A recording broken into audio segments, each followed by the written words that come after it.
इंदौर में भाजपा विधायक मालिनी गौड़ के पुत्र एकलव्य गौड़ के खिलाफ कांग्रेस ने मोर्चा खोल दिया है। सोमवार को शहर कांग्रेस अध्यक्ष के नेतृत्व में पुलिस कमिश्नर कार्यालय पर ज्ञापन सौंपा और एकलव्य गौड़ के बयान की कड़ी निंदा की।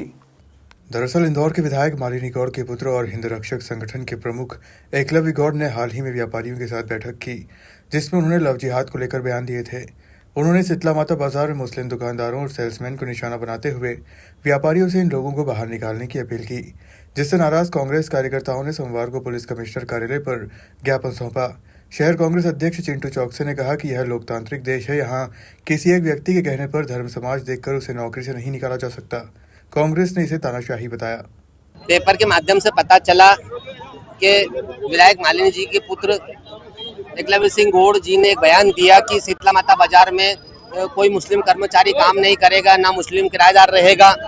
इस देश में ना तो तानाशाही चली है और ना चलेगी। इस प्रकार की डिक्टेटरशिप और इस प्रकार का आदेशित करना निश्चित रूप से लोकतांत्रिक और संविधान के खिलाफ है।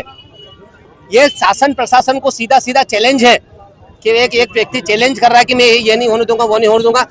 हमारा कलेक्टर महोदय से और कमिश्नर महोदय से दोनों से निवेदन है कि इंदौर शहर की अगर हम चाहते हैं कि ताना बाना व्यवस्थित बना रहे, यहाँ प्रेम और अपनत्व का माहौल बना रहे, धार्मिक संप्रभाव हमेशा प्रेम से बना रहे, तो आवश्यक है कि इस प्रकार की जब टिप्पणी हो या किस प्रकार का कोई मैटर आए तो उसमें सख्त से सख्त कार्रवाई। आज हमने ज्ञापन दिया कि एकलव्य सिंह गौड़ जी पे एफआईआर, कड़क एफआईआर होना चाहिए ताकि संदेश जाए, ताकि निकट भविष्य में इस प्रकार के कृत्य कोई ना कर पाए। तो धमकी भरा ही था टोटल, अगर जो नहीं करेगा उसको देख लेंगे। इसका मतलब क्या होता है? तो सीधे सीधे कांग्रेस तो अपना काम कर रही है, देश को बचाने का, देश की एकता अखंडता को बचाने का प्रयास कर रही है, लेकिन प्रशासन क्या कर रहा है यह सोचने योग्य बात है। हाँ, सब व्यापारी चाहते हैं कि जैसा चल रहा है वो बहुत अच्छा है। सभी को पता है एकलव्य जी ने इस तरह से माहौल बिगाड़ने की मतलब कोशिश कर रहे हैं। उनका पता नहीं क्या उनके दिमाग में बैठ गई है कि सारे लव जिहादी होते हैं और सब वो एक ही काम है। वो बेचारे 10-10, 15-15 हजार रुपए में सुबह से शाम तक नौकरी करने वाले लोग, वो क्या एक ही काम करेंगे कि लड़कियों को बरगलाना और लड़कियों को बेकाना। ये एक मतलब एक पॉइंट उन्होंने उठा लिया है, एक नैरेटिव सेट कर लिया है मुसलमानों के बारे में कि मुस्लिम लोग खराब होते हैं।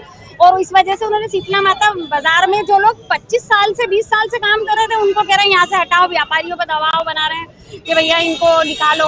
जिन लोगों ने किराए से दुकानें ले रखी, बेचारे मुस्लिम बच्चों ने बसों से काम कर रहे हैं, अपनी रोजी रोटी चला रहे हैं, उनको बोल रहे हैं कि इनसे दुकानें खाली करवाओ। अब ये तो गलत बात है ना। आप बताओ, उनके मुंह में से निवाला छीनने का काम कर रहे हो आप, उनकी रोजी रोटी पे पेट पे लात मार रहे हो।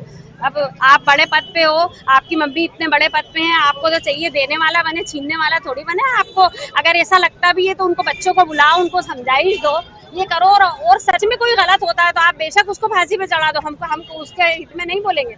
लेकिन जो लोग मासूम हैं, जो बरसों से धंधा कर रहे हैं, उनको क्यों परेशान करने का काम कर रहे हैं? ये तो सरासर जबरदस्ती परेशान करने का काम है, फालतू। उन्होंने बोला है कि पहले हम जांच करेंगे, उसके बाद कार्रवाई करेंगे। फिर पुलिस प्रशासन को भी चाहिए ना।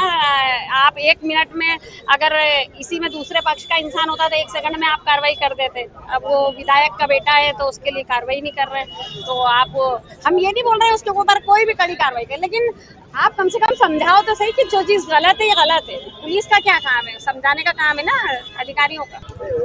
ये ज्ञापन का विषय था कि यहाँ पर कुछ नफरत फैलाने वाली बात की गई है। इस संबंध में आवेदन दिया है और उसमें जांच की जाएगी और उस जांच में पता चल जाएगा।